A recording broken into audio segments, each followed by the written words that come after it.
distinguished guests, ladies and gentlemen, good morning.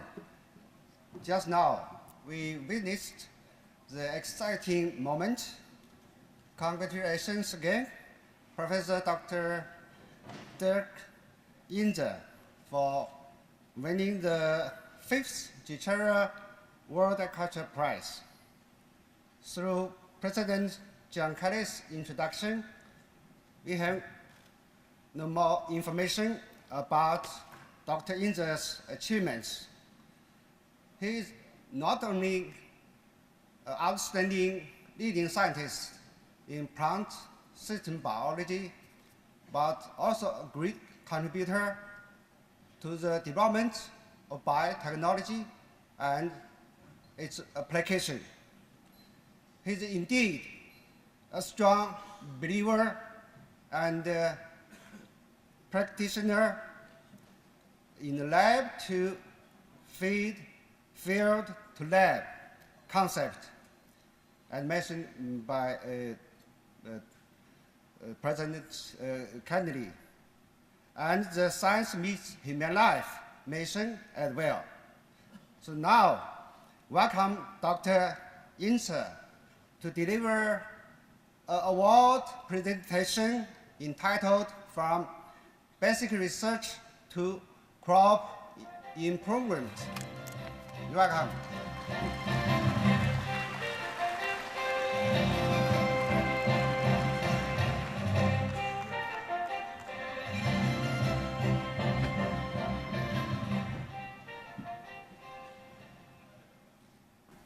Good morning, ladies and gentlemen.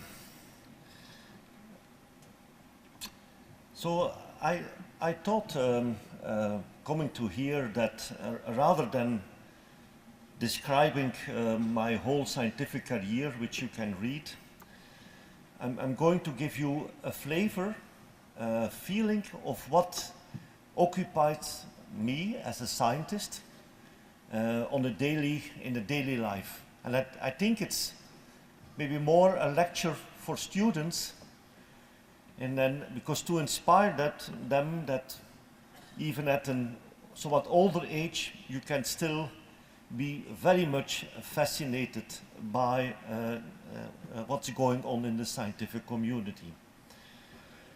So the question that, the driving spirit on what I would like to do, and of course it's a global issue already mentioned, that is that we need to improve crop productivity, and this will be done by many different means.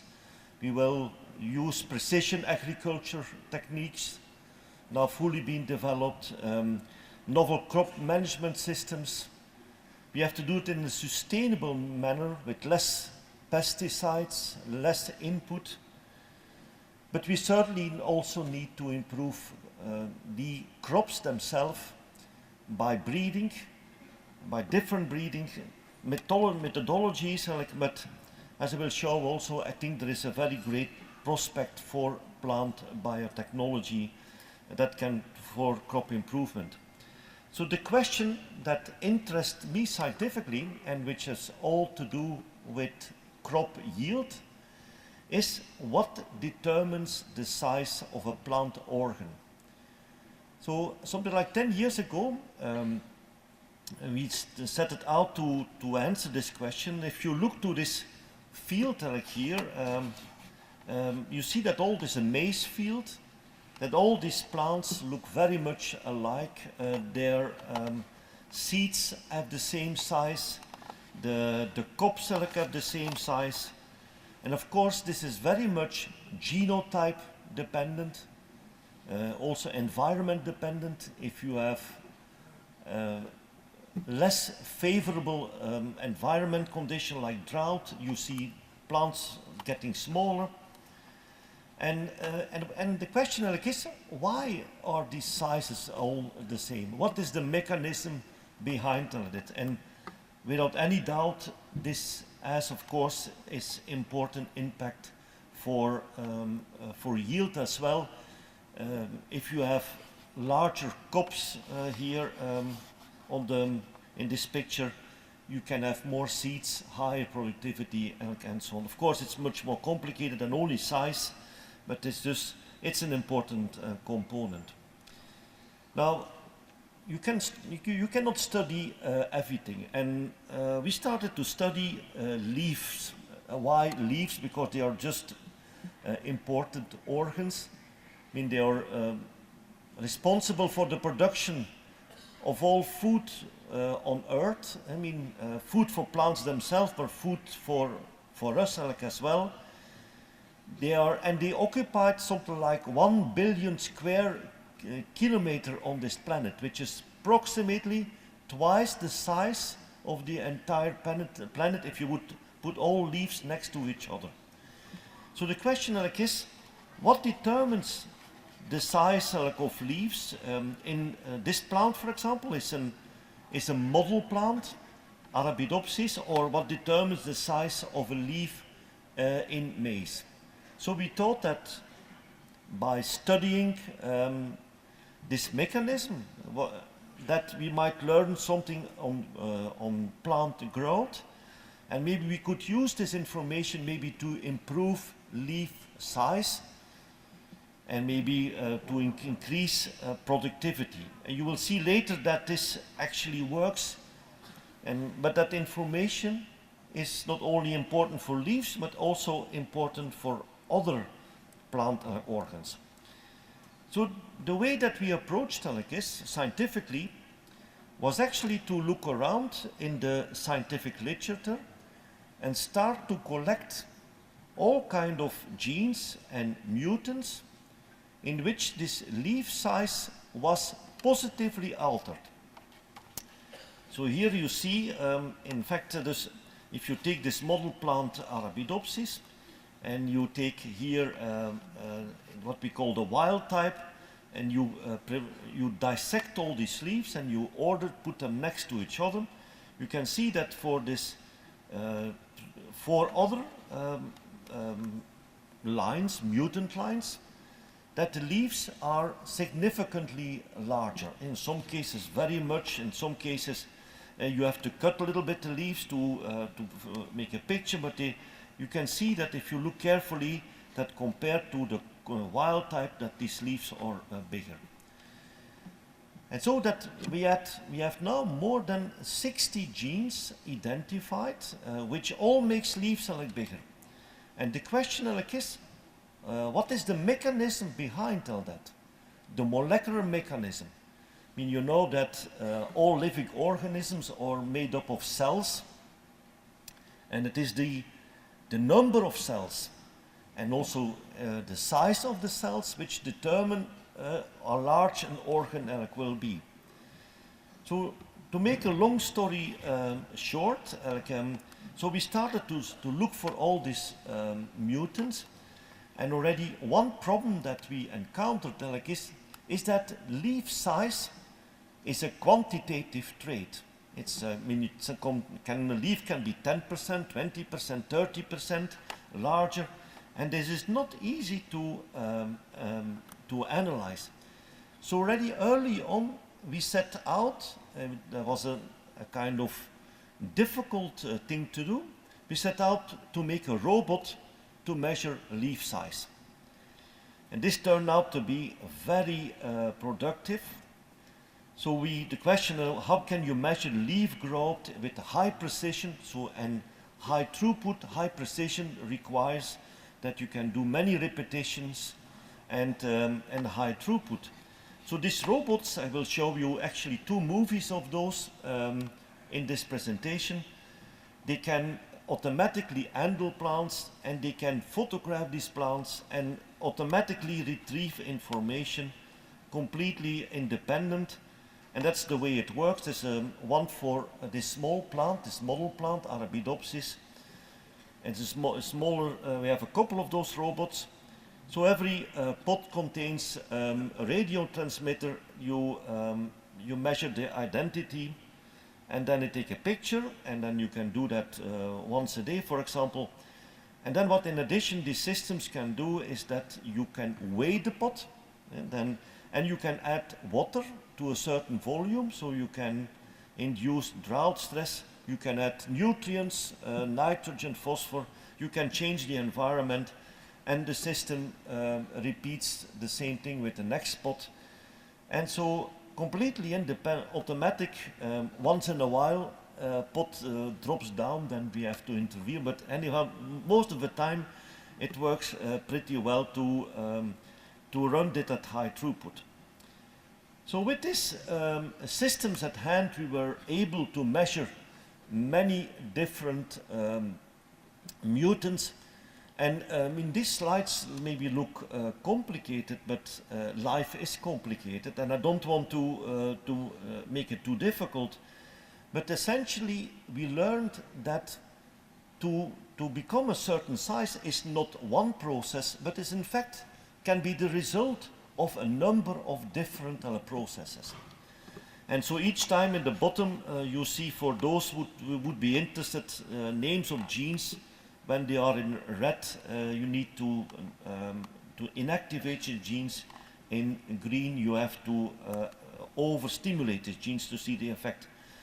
But just to make I will not comment on these genes, it's too complicated, but just to make a long story short, one mechanism is that if you want to make a leaf, you start with a limited number of cells, depending on the species, 30–40% of these cells in Arabidopsis. They start at a certain place in the plant, and if you start with more cells and you grow for a certain time, you get larger structures. So mechanism number one, the starting point, the number of cells that you start with is really important. Second mechanism is just cell division. I worked for my whole life on cell division. We could talk about that also for hours. But if you have a certain time to make new cells, if you make cells at a faster speed, you get larger structures. So the third mechanism, and by far the most important mechanism, as you see many genes are involved in that, is the timing of cell division. At some point in time, and you can see that in this bars like here, when leaves are still very young, initially all the cells in that leaf, they are dividing, and at some point in time they will actually stop with division and start to become bigger. Then if you divide for a longer time, thus you can produce more cells in a certain time window, hence you get larger structures. So the fourth mechanism is actually the cell expansion.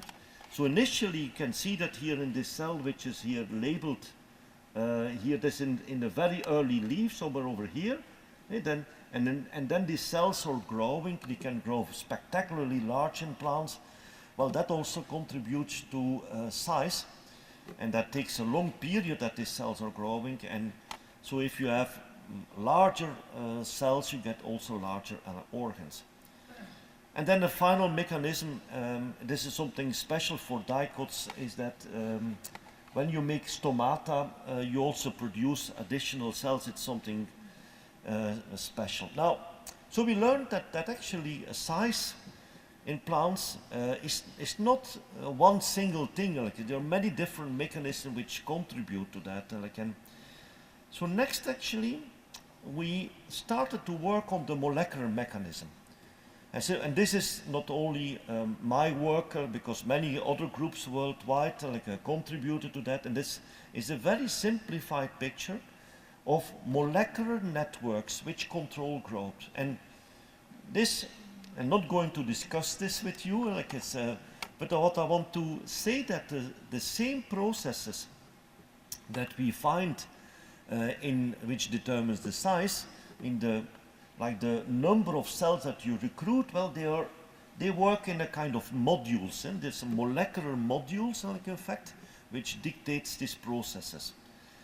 And I'm going to show you in a minute, we could show it for all these genes, that many genes do not only work in model systems, but they also work in crops, and I'm going to illustrate that. So this model that is now in this blue box here is to do with leaf initiation. Another module is something to do with the cell division time. And that's actually more complicated than this.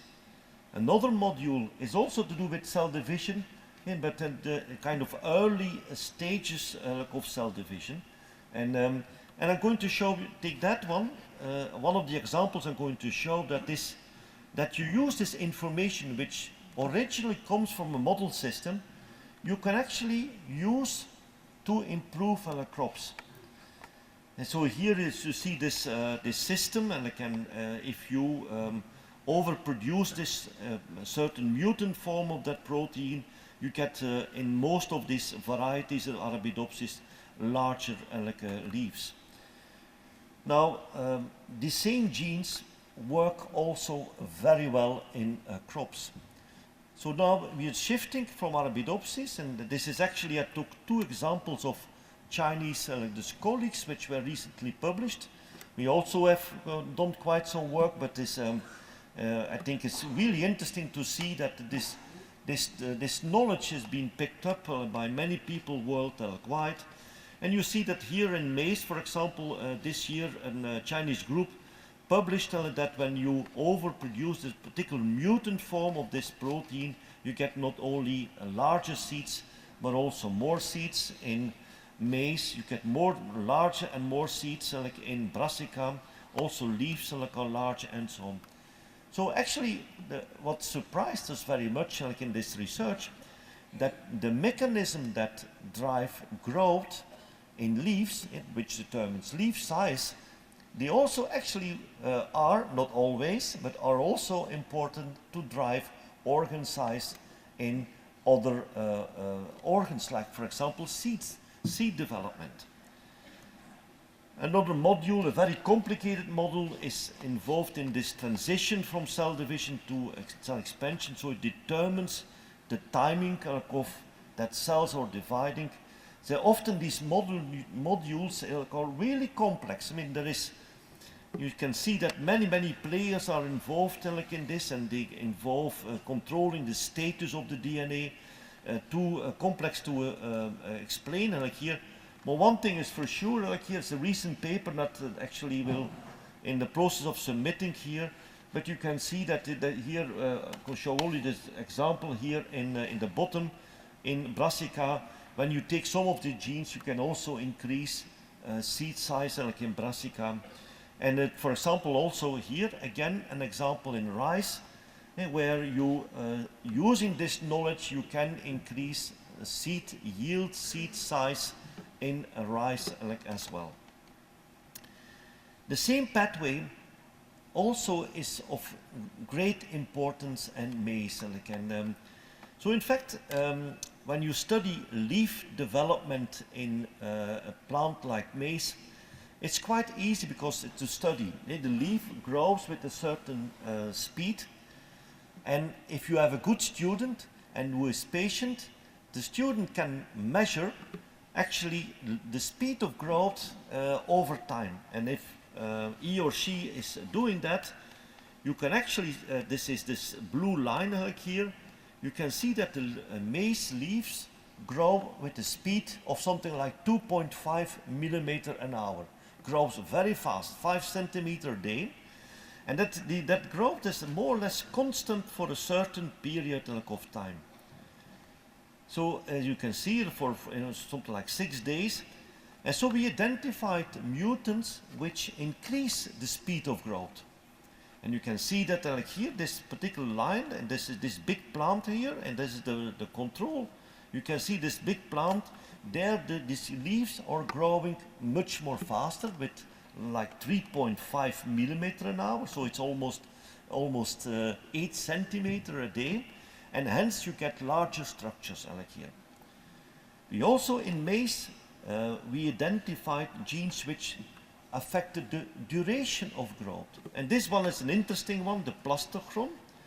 It's actually a gene which extends the duration of growth. Just compare the two curves. This is only the speed, and this is duration. So the leaf grows for a longer time, and the plants are considerably bigger. In fact, this gene has been a big success, because when you take this for field trials, and this is now one in Belgium, where with hybrids, 2 years, 2 locations, did it also in Iowa, 800,000 plants per hectare, so almost commercial planting densities. While doing so, like in fact, we have now very robust data that we can increase seed productivity, at least in those hybrids, not yet commercial hybrids, by about 10%. This is with a single gene here, and you see the numbers, the variability from year to year, but it's like something like altogether a 10% yield increase again. So again, a gene which was identified in a leaf turns out to be not only affecting the growth of that leaf, but also other organs in plants. Now while studying this process further, we have also looked for, but I'll not comment on that, for this module here, which is involved in cell expansion. And this module is also really interesting because this is involved in these meristemoids, this very special thing for dicots only, which have evolved with stomatal development, because also that translates very well in applications. So here is a microtome, a sort of kind of lab variety of a tomato. If you knock out these genes, you get larger tomato. Also in Medicago, this is a very nice piece of work, like in soybean, that you get larger structure. And even recently was discovered that a mutant in poplar, which makes large leaf. I know that there are some people from Forestry University here, where a natural occurring mutant in poplar, which makes large leaf, well, turns out to be mutated in that pathway. And I could go on with giving you really a large number of examples on how we can use these genes for crop improvement. Now, most of this is all dealing with single genes. So we, a couple of years ago, we asked the question, can you combine genes? Is it possible to, since there are many different mechanisms, many different molecular machines, can you combine them? And the interesting thing is that we tested in that paper 13 different genes, which each of them make plants bigger. Well, in 80% of the cases, to our surprise, we see additive or synergistic effects. So they are positive effects, so you can make things even bigger. And some genes are more easy to combine with other genes and so on, but give you one example now of a triple combination.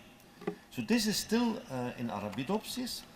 You can see this leaves here, the cotyledons, the first, second, and so on. And this is what you get here with this triple mutant. It gets here a much more larger leaves, but also interesting, roots are larger, flowers are larger, and so on. And so all this combination of these 3 genes drive, in fact, the formation of larger structures. So is this the case also in maize? Remember, in maize I showed you the data that you have a gene which increases the speed of growth, another gene the duration of growth. Yes, if you combine these things, the 2 genes you can have leaves which grow much more larger because you push both the speed and you push also the duration. And you can see that here in this slide here, this is the control, and then you here see this, you see this higher speed and actually also longer duration, and that gives together rise to 50% larger leaves. So we're now very much in the process of translating all this knowledge in Arabidopsis mainly to applications to crops. And again, we looked for how to robotize the whole thing. So essentially we made a kind of pipeline where from basic research, these pathways I showed you and this detailed molecular analysis, we make some lead selection, and then we do a greenhouse evaluation, and for this we're using a phenotyping robot, and later then they can go to field. I must say that it's an extremely exciting business now because particularly with genome editing, it goes so fast and so efficient even in crops like maize that is going to be enormously important in the future. So the robot we built here, it's called PhenoVision. It handles 400 plants up to 2.5 meters high. It has now 4 different watering regimes. It is still in a greenhouse, but very well controlled. And it has 3 sophisticated camera systems. One is in RGB, so it's visual light. There is a thermal system, and there are 2 hyperspectral cameras which measure actually reflectance in 200 different wavelengths. So the systems, with this you can photograph your plants, you can make a 3D reconstruction, but also get a lot of physiological parameters like photosynthesis, the amount of water, the water content you can measure, pigments and so on, and in this process, and then again it's a fully automated weighing and watering station. You can change the condition, you can induce mild droughts, less nitrogen, and so on. So this is how it looks actually. So for this RGB, you can measure automatically all these different parameters. So which makes, in fact, if you have to do that with measuring daily, it's almost impossible to do that. Here, and but I will show you later some of these pictures in more detail. Of great interest is this hyperspectral systems here, because they are really allowing to measure this reflectance spectra, and already said is a very good readout for all kind of physiological parameters. For example, if you expose plants to drought stress, before you see visually something, the spectra already tell you that these plants are suffering, and you can look for different leaves and so on. Now, to give you one idea here, I just talked about the fact that you can combine genes, and that the combined effect is often stronger than the effect of these individual genes. Well, one example I can show you here, this is a wild type here, and I talked about this plastochron, which increases the duration of leaf growth, this GA20 oxidase, which is the speed of leaf growth, and then the combination. And if you measure, for example, the final leaf length, that's with this robot, over time, in well-watered condition, you can see that is all here in yellow, all these leaves are actually considerably larger compared to the wild type and the individual plants. If you now do the same thing under mild drought stress condition, you see this, you can stitch all this picture. Actually, these plants also silk. You can see that here. You see the silks. So you can, mild drought stress will reduce the growth. Well, if you do the same thing, you can see that even the result is more spectacular. That these leaves, in fact, they continue to grow under the same mild drought stress conditions.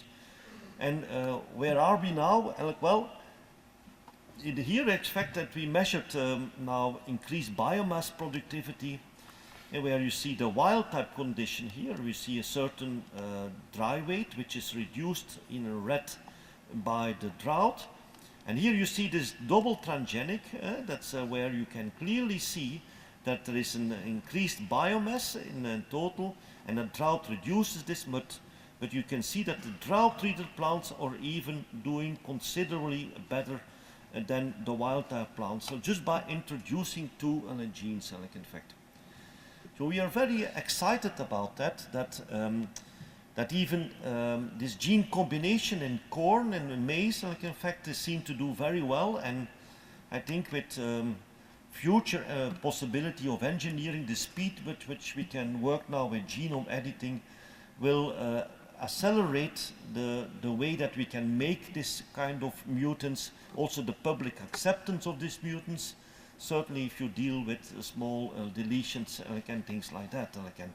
So we will go for field trials in hybrid, both in Belgium and in Michigan next year, and we are very hopeful that that this new varieties will be becoming very important also commercially in the coming years. So let me give you a kind of concluding view on where the field is moving. I think, and that's can only speak for plant development and for this growth regulatory mechanism, but it's certainly true for many other fields in plant biology, that after 40 years of plant molecular biology, we have a fairly good understanding on the basic mechanism like they operate in model systems. And I think we're becoming better to translate all this, and these phenotyping systems in automated greenhouses, they really help you, particularly when you deal with quantitative traits like yield. And in the end, like, you have to go to the environment. But nowadays, like, in fact, things are changing, because the field is becoming more and more important to really feed back out to the lab. We never realized that many scientists restrict their work to a petri dish, and they study, for example, root development in a petri dish, but the relation to the real world is actually very poor. You have to inform you what's really important in the field in order to bring that information back into your lab, like into selection of genes or study things to be studied. And this also here, this all this sensor technology which we have, kind of very cheap cameras to measure growth in the field, and will really accelerate that transition enormously. But what I really think is now a game changer is that we have the ability to much more efficiently engineer genomes by genome editing. And I really don't like the term genome editing, because it's I rather prefer the term precision breeding. With this technology can really very precise target certain genes, certain promoters. And this is likely, at least it's not the case in our country, in Belgium. It's also not the case in a number of European countries. We did already field trials with genome editing plants in Belgium, in maize plants. So this will be not regulated, and so we can close that much more faster, this innovation circle. So this cycling of knowledge from lab to field and from field to lab allows this faster learning, and this is exactly what we need really to speed up a crop improvement, and to get in time when we need it when we need to reach this 70% increase in food productivity. I hope that this technology will definitely contribute to that. And with this, ladies and gentlemen, I would like to thank you once more for this fantastic opportunity to be here, and you can be sure I will be a great advocate of this, of GCHERA, and also of Nanjing Agricultural University in the world. And once again, thanks a lot. Thank you.